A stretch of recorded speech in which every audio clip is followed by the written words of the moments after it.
Hello दोस्तों, आपका RRB clerk prelims का एग्जाम है और आप सभी को पता है रीजनिंग में यहाँ पे आपको 25 मिनट्स मिलते हैं और ये 25 मिनट्स क्या मतलब हमारे सफिशिएंट हैं 40 क्वेश्चंस को टारगेट करने के लिए। तो बिल्कुल हाँ, यहाँ पे आपका लेवल जो है वो आसान रहता है। इवन जो पजल और सिटिंग अरेंजमेंट आती है वो भी आसान लेवल की ही आती है।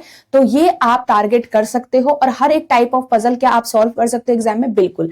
तभी आपके 40 आउट ऑफ 40 जो क्वेश्चन होते हैं काफी बच्चे अटेम्प्ट करके आ पाते हैं रीजनिंग के अंदर। ठीक है, अगेन लेवल पजल्स का भी बहुत आसान रहेगा। अगर हम बात करें इंपॉर्टेंट पजल्स की क्वेश्चन के पेपर के अंदर, तो आपके क्या क्या हैं?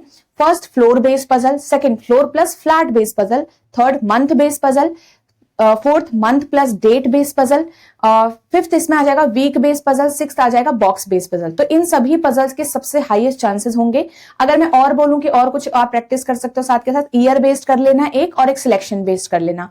तो ये पजल जो मैंने आपको नेम बताए हैं ये काफी इंपॉर्टेंट रहेंगे और एग्जाम में यही आपको हर शिफ्ट में सर्कुलर बेस पे देखने को मिलेंगे कि किसी में क्या आ जाएगा, किसी में क्या आ जाएगा। ठीक है, नेक्स्ट साथ के साथ आपका सिटिंग अरेंजमेंट भी जान लेते हैं अगर हम पजल्स की बात कर रहे हैं, क्योंकि यही दोनों टॉपिक सबसे हाईएस्ट वेटेज कैरी करेंगे रीजनिंग सेक्शन के अंदर।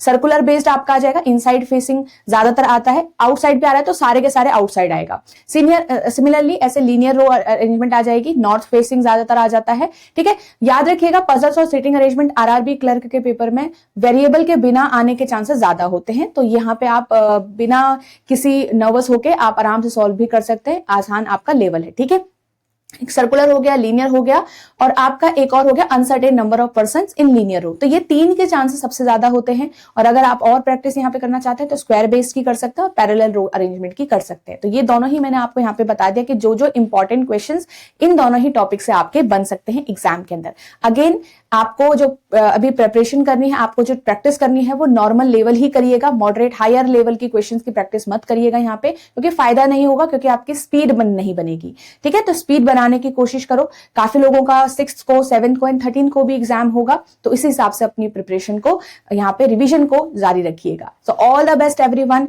आई होप आप सभी का पेपर काफी अच्छा जाएगा।